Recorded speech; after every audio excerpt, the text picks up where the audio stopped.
Hi,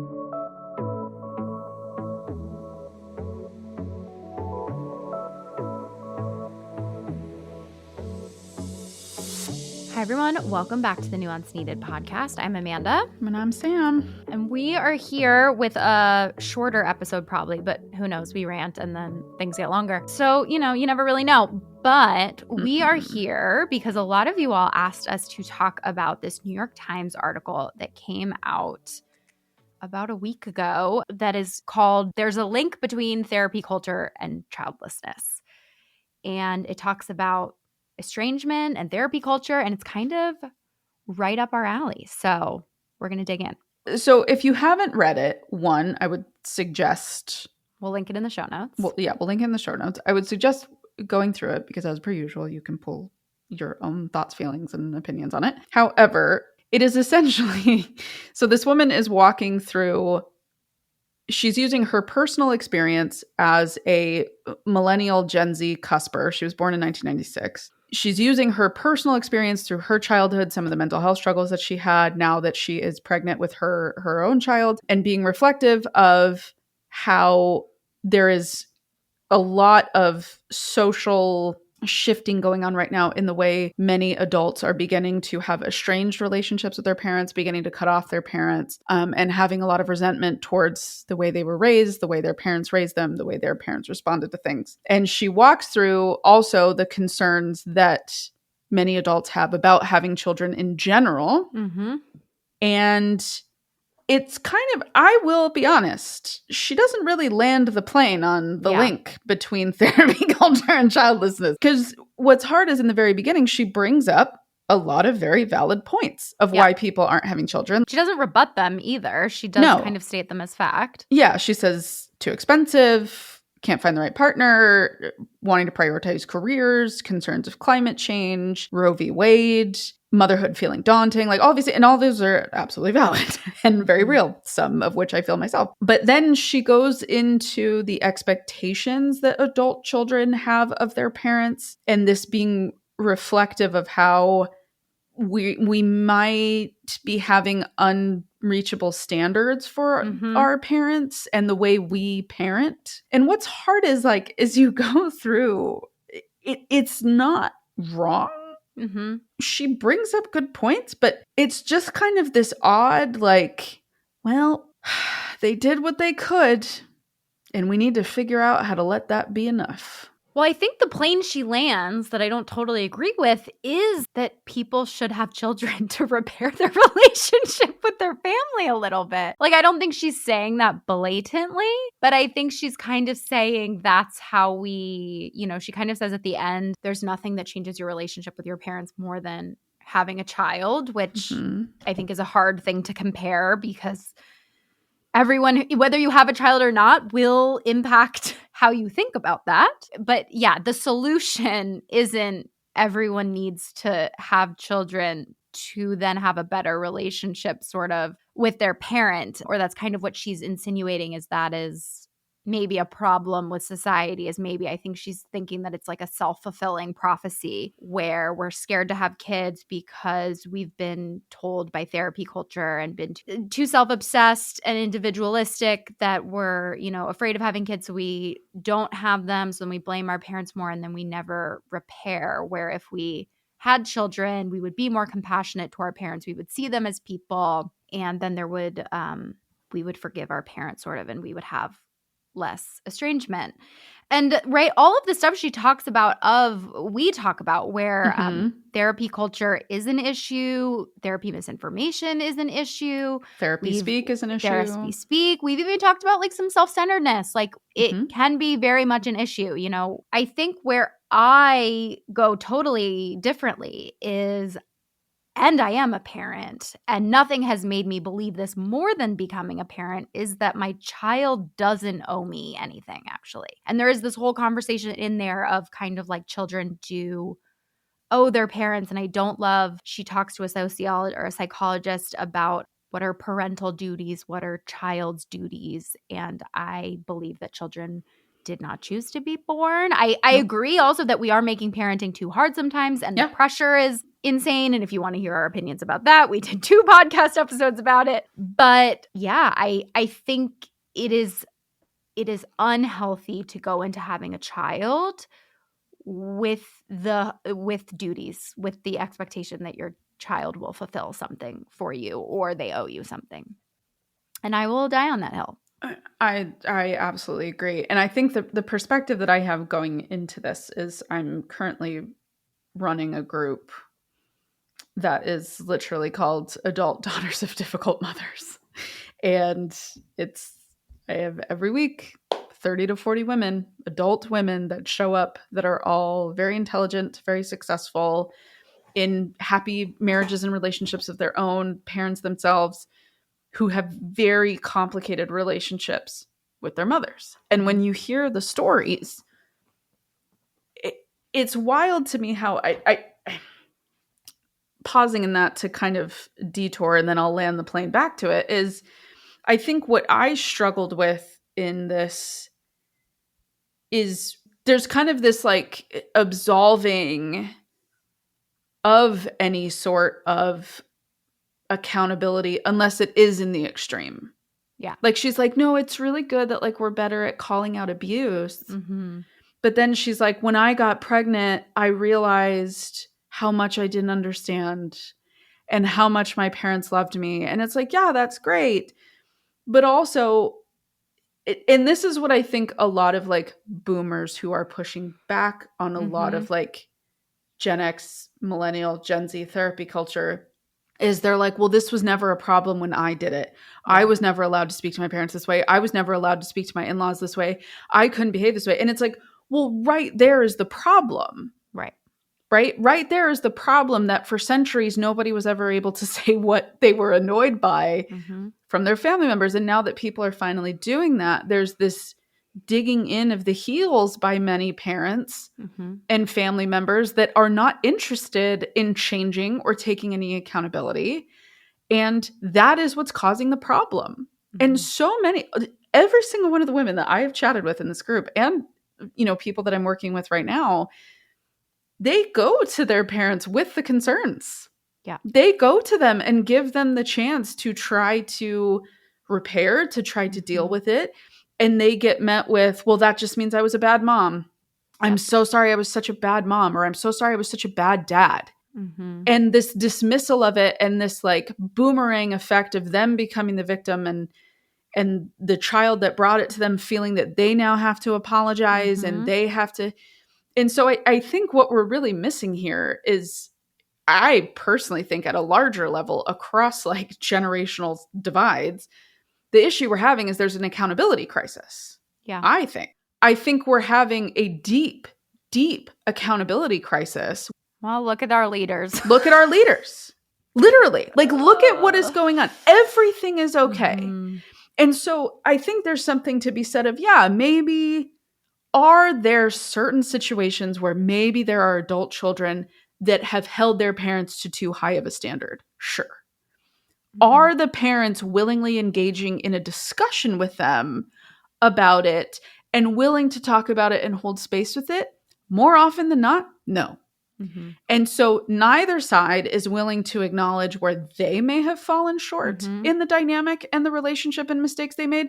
And so now everybody's just mad and nobody's talking to each other and everybody's saying, well, it's your fault, it's your fault, it's your fault. But so I think the point that she's missing is she's kind of like pointing the finger at the symptoms of the problem. Yeah. Where the larger problem is all of us in our own ways are suffering with being able to pull ourselves out of our own egos right now. And so much of the content that we're being served across interests and topics and all of it is this like, you above all else, you above all else, you, which is kind of new. Yeah. Right. And I think there's a lot of people that need that reminder that you can assert yourself, you can have opinions and boundaries and those sorts of things. But then nobody wants to take accountability for when they mess up. Yeah. And then nobody wants to take accountability when someone comes to them and says, hey, this hurt me. Yeah. And I shared with Amanda before we got on, when we were kind of like debriefing on how we wanted to do this. I said, my parents and I went through a huge knockdown, drag out shift in our relationship in like the early to mid 2010s. And it was about a 3 to 5 year process. Yeah. And my parents both individually had their very prevalent childhood traumas and things that they went through. And I had my trauma that I went through. And it was kind of this explosion of everybody realizing what everybody went through and kind of going to our respective corners and working on it and coming together. And what I'm very lucky for, I guess, and I didn't realize how rare this was my parents were willing to go do the work. Yeah. And not just for me, but for them. They realized it was impacting them. And it was hard. And we've had really hard conversations and been really open and honest with each other about our experiences and things. And now we're finally in a place over the last couple of years where things are okay and we've moved on and our relationships have shifted and grown and matured. But I think people are really scared by that process. Yeah. Right? I would agree. They're very intimidated by going through that type of a transition because you don't know where you're going to land. You don't know where you're going to end up when you go on that journey of taking accountability for things and asking the people around you to take accountability for their things. And so to me, I think this article, as well-intentioned as it is, it completely misses the point. And I think it's trying to simplify it into this like, well, if we were all just willing to realize how much they loved us. It's like, well, I've heard stories of a lot of parents that I'm not convinced they really deeply, I think they loved their kids biologically. I don't think any of their actions showed that they loved their kids. I think there was a huge problem with dismissiveness and minimizing and not talking about things. And even well-intentioned parents make mistakes. That's what I was going to say is like, even if like, I do believe that a lot of parents don't mean to, they don't know better. They repeat what happened to them. But again, it seems like we always go back to, as a culture, like we are supposed to tolerate more from our families. And like, I can hear her point about how we've changed the way trauma is defined and harm and abuse. And I think that is like a real issue that we've talked about and we will do more episodes on.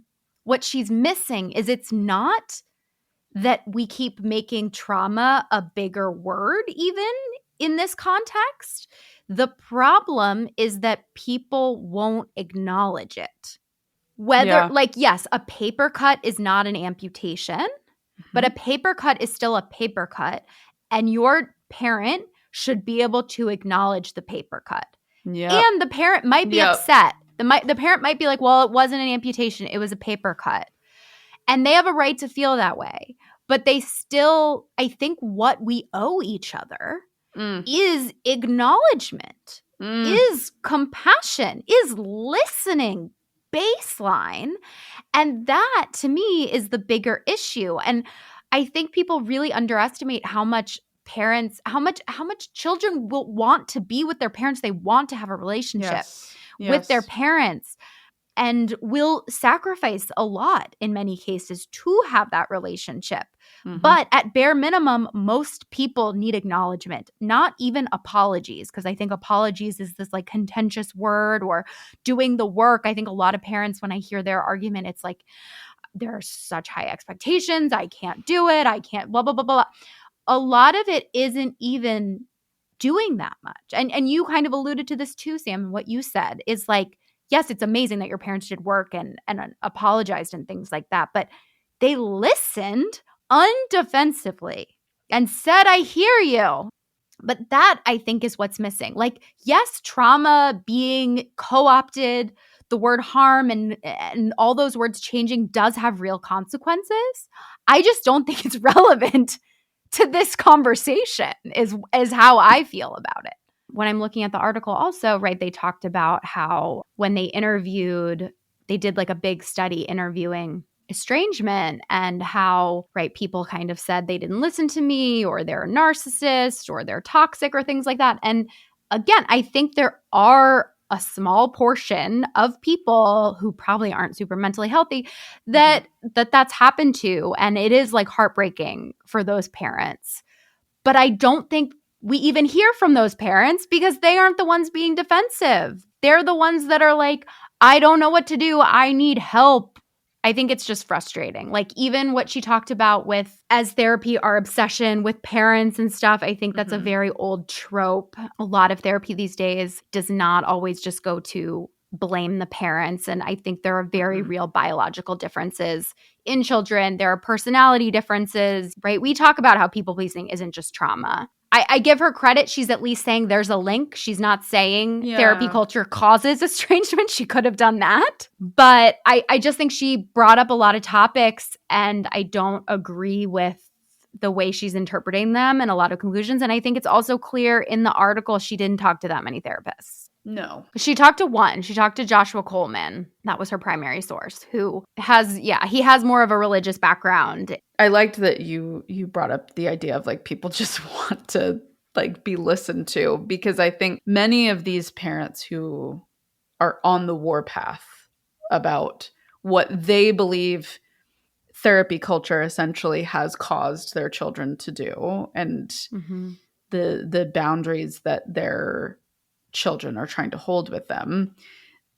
I don't think they're understanding is how easy it would be to repair some of these rifts. I think they are vastly overestimating the amount of effort that it would take them to just be the 10% better that their kids are often asking them to be. And I would, if I had a parent who came to me and was like, my child doesn't talk to me, my child doesn't this, my question is always like, well, what was the reason they gave you? Yeah. What did they tell you? Like, did your child truly come to you one day and say, I've just decided I'm never talking to you again. Goodbye. Right. I'm sorry. Like it very rarely is that out of the blue. Sometimes, sure, there are people out there that could say that was how it happened for them. But I would say more often than not, there were a lot of conversations and attempts leading up to that you didn't want to pay attention to, that you dismissed, that you belittled, that you ignored. And also, I have to tell you, when I have people that say they want to cut off their parents, in the reverse, I ask them, have they ever owned it? Have you brought to them that this was a problem? Have you communicated to them clearly and directly that this caused you harm? Do you fly off the handle because you have so much anger that you haven't dealt with that it's causing them to shut down and feel defensive? And so everybody's in the trenches. Like, absolutely, there's a world where you can be exploratory of, have we, in our own limited perception, blown something out of proportion? Sure. But it's also very victim blamey to say, one, well, if you just have a baby, you'll finally have full understanding. Actually, everybody that I've ever worked with says having a baby opened their eyes to the gaps in their experience, in addition to having empathy for their parents at times. But like, that's odd. And then also saying like, well, our standards for them are too high, which I think, if we're being honest, the pressure for parents is coming from other parents. Yeah, that's a really good point. Yeah. I don't think it's kids. I think kids are like, dude, I just want you to love me. Like, I don't care about having everything. I don't care about having access to every opportunity. Or if they are, that is like not their actual desire. And you have to be able to look under that and recognize if your child is upset that you won't buy them something, there's something else going on. I think what makes me mad, and we've had this conversation in previous podcasts, is I'm really annoyed with how moms are treating other moms. Yeah. Like I'm annoyed with the judgment and the lack of understanding that moms and dads and parents are having amongst themselves, and the finger pointing and the blaming and the, well, you're not doing this and you have to do this and this is like, I think I get frustrated that the finger is always pointing at the kids, and it's like, well, what about your peers? Yeah. There are some pretty judgy people out there.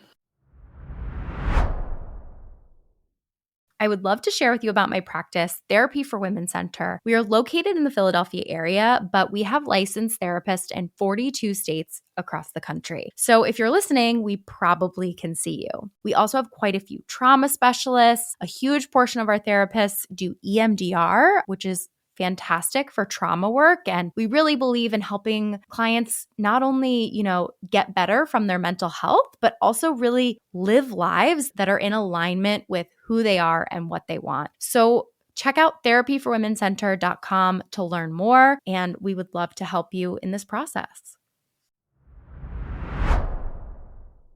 I also get frustrated that somehow it feels like in any other relationship, if one of my friends came to me, if one of my clients came to me, if anyone came to me, besides maybe a stranger on the street or a troll, came to me and said, you did something that hurt me, I would listen to them. But it doesn't mean I agree, right? It doesn't mean I accept it necessarily.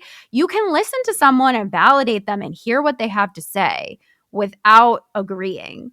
And I think it's really insane how we act as though what is a norm in other relationships, like friendships, acquaintances, other people, because it's a parent to a child, we shouldn't ever have to acknowledge or hear from a child that we did something wrong. And I think it goes back to, this whole idea of back in the early 20th century, children should be seen, not heard, discipline, what a child, all of that stuff, rather than this is an individual human being. Especially a lot of the estranged kids we're talking about are fully fledged adults. We're talking about adults. Right. So they deserve even more equality and respect. And I want to ask these parents a lot of times, if your friend said that you hurt them, wouldn't you listen to them? Wouldn't you be curious? If not, why won't you listen to your kid? The hard part is sometimes I don't think they would. Yeah, I guess that's fair. We owe each other listening. We owe each other willingness to take accountability when we mess up. What I like to remind people is there can be a time and a place for explaining your side of the story. Mm-hmm. And there's also a way that you explain your story that allows for the other person to hear you out and maybe give you more credit and leeway, right? First of all, I'm sorry you feel that way is never the answer. I'm sorry, period. I hear you, period. That's, and then you let them share their part and say, you could even just say, if I may, can I explain what my perception was? Mm-hmm. And then you go in it and you say, however, I can see looking at it, how that came across and how that felt. And I own that and I'm sorry. That's de-escalating. Yeah. It's pretty, someone might still be upset, but it's pretty rare that someone would be you're just such a bitch. The thesis we're kind of also coming up with, I think, is it's lack of communication skills is maybe causing estrangement. But I also think it's because I'm sure there are parents out there, and I get it, who say they've told me the same thing a million times over and over again. I can't keep hearing about it. And what I would say to that is that you probably haven't fully heard them, because people don't feel heard and resolved if you are doing the interrupting, saying, but sharing your side. I'm sorry that you feel that way. Like you were saying, if you're not fully hearing and just listening, people don't feel heard, and then they need to repeat themselves. Right. A lot. But it can be solved through fully listening in most cases. And letting them finish. Yeah. Don't cut them off. Yeah. Don't try to jump in the middle and start the self-advocacy tour, right? There's a moment for that. It's okay if someone brings something to you and you just pause and say, I feel really uncomfortable right now because I feel so bad. Yeah. Understand that if someone has brought something to you and you start to feel super uncomfortable, there's a chance that underneath that, it's because you actually feel awful that happened. Or it's hard to hear. It's hard to hear. It's hard to hear that something that you thought was harmless caused someone harm. Yeah. And It's worst case scenario for people pleasing individuals. I think too, this is where vulnerability actually comes into play, because navigating through something like this is where you build vulnerability and intimacy. If your child comes to you and says, you hurt me, or this hurt me, you staying calm and you listening to them fully is going to make a world of difference in how they respond in turn. And more often than not, what they're looking for is the acknowledgement. They're not coming to you for a reason. They're not wanting a reason, right? They're wanting you to say, just like you were alluding to, Amanda, like they're wanting you to hear them, hear them completely. And to just like put your hands up sometimes and say, you know, I don't understand it and I believe you. Believing your kid's experience, even if you don't think it went that way, even if you might disagree, believing your kid's experience, their perception, and taking it as truth is going to be so healing and so empowering to your relationship, which leads to vulnerability. And a lot of people assume that vulnerability is this thing that happens when you hold boundaries. Yeah. Or when you share trauma, or when you talk about something that's impacting you. Vulnerability is actually crafted in these moments, because these moments where you are both sitting in the rawness of your feeling, and this is you can have this in your relationship, in your marriage, with your friends, with your coworkers. In therapy, this is rupture and repair. This is rupture and repair. If you can sit in that discomfort, and if you can take a minute to just witness each other in that. Nobody has to be right. Nobody has to be wrong. You just have to let it exist. And in that moment, there is trust built that the two of you can actually have difficult conversations. Yes. And I think if we're going to keep on the parent-child train, that is what I think a lot of these boomer-aged parents are missing. Now, I think there's a conversation to be had that they are woefully lacking in these skills because it just didn't exist back then. You can talk about it. But if you just allow it to be seen, even if you don't fully understand it, even if you have a different interpretation of what it was, that conversation can come.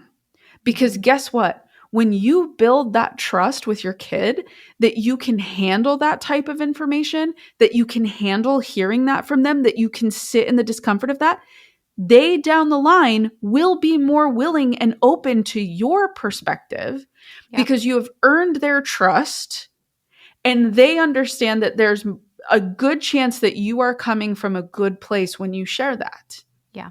When they come to you with something vulnerable and you immediately spit on it, stomp on it with your foot, and then throw up your middle finger in front of them, why would they ever come to you again? Yeah. And if they do come to you twice, you have an angel of a child that is willing to do very hard things. You know what's causing estrangement? Lack of communication skills, lack of emotional maturity. The end. It's a problem. And I can tell you, these stories that I hear in this group are that. Deeply, deeply emotionally immature and fraught with victim blaming and shaming and bullying and the most heinous assumptions of what a parent-child relationship is. And your child is not meant to stay 5 forever.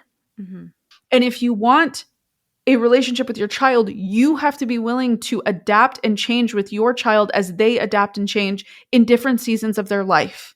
Yes.